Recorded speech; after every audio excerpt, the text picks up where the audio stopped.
On parle de ce qui se passe en Iran. Vous le savez, c'est un de mes souhaits les plus chers, c'est de voir ce régime d'apartheid, oui, d'apartheid contre les femmes tomber et que les Iraniens, qui est un peuple hyper cultivé, puissent enfin vivre librement. On parle de 12 000 morts là, possibles là, de gens tués par ce régime-là. Nous allons en parler avec Fouad Goudarzi. Fouad Goudarzi, c'est un citoyen, un activiste d'origine iranienne qui vit ici chez nous. Bonjour, M. Goudarzi. Bonjour. Bonjour tout le monde. Merci de m'avoir invité. Merci. C'est quoi votre cheminement? Qu'est-ce qui vous a amené au Québec? Vous êtes arrivé ici vers quelle année?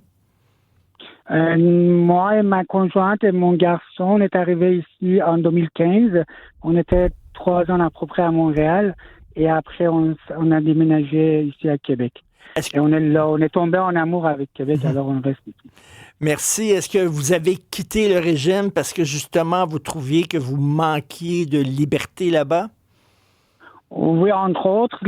Pour nous, surtout pour nous, c'était la raison la plus importante parce que, surtout par exemple pour ma femme, vous avez bien mentionné, c'est un apartheid de toutes les directions. Apartheid de genre, apartheid d'opinion, apartheid de race, dans toutes les directions, c'est un régime apartheid. Alors surtout pour ma femme, mais même pour moi-même, on cherchait une nouvelle ère à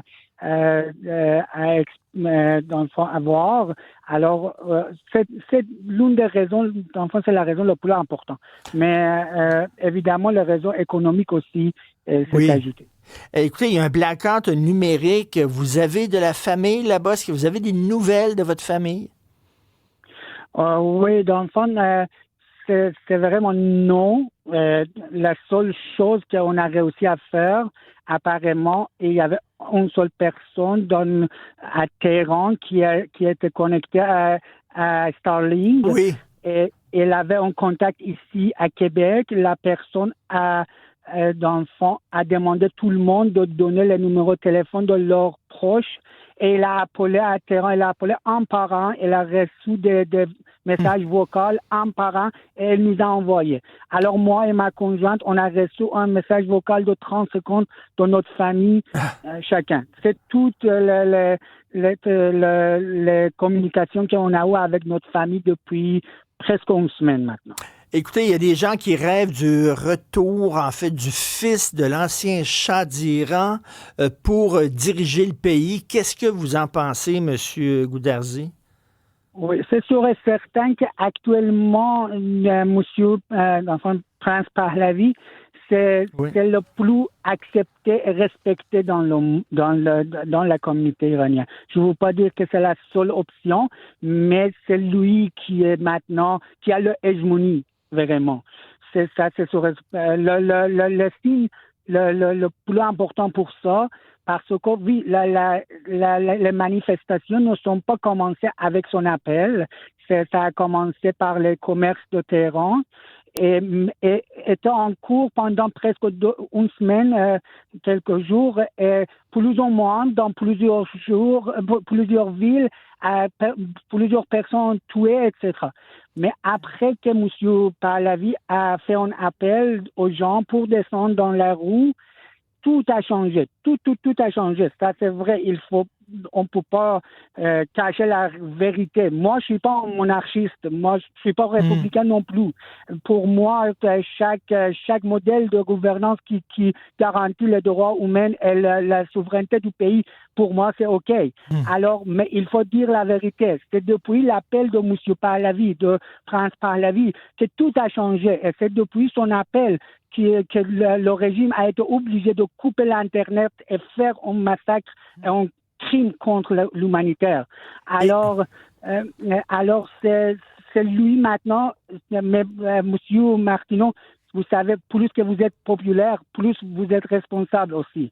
Alors, lui, il doit vraiment continuer parce que les Iraniens actuellement se fient sur lui. OK. Et M. Goudarzi, est-ce que vous trouvez que les Occidentaux ont l'indignation sélective, c'est-à-dire on a beaucoup dénoncé ce qui se passait à Gaza en disant c'est épouvantable ce que le peuple palestinien endure, et ces mêmes gens-là sont très silencieux et très discrets concernant le peuple iranien. On en parle moins.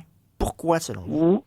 Oui, c'est pas la première fois. Vous savez que dans le fond, la révolution des Iraniens ont commencé même avant l'affaire de Gaza.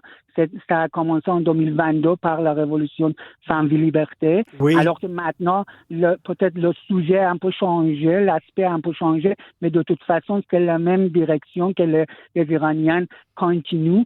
Mais alors même avant, ça c'était avant le 7 octobre 2023, alors c'était avant l'affaire de Gaza, mais on n'a jamais eu un soutien pareil par les Occidentaux et ça reste juste au niveau des paroles, des promis, des condamnations verbales, faire par exemple un manifeste, quelque chose comme ça, ou faire couper les chevaux dans le Parlement, mais ça, ces affaires-là sont tous des affaires symboliques. En même temps, vous voyez qu'ils continuent leurs relations avec le pays, avec un tel pays tyrannie qui tue leur propre.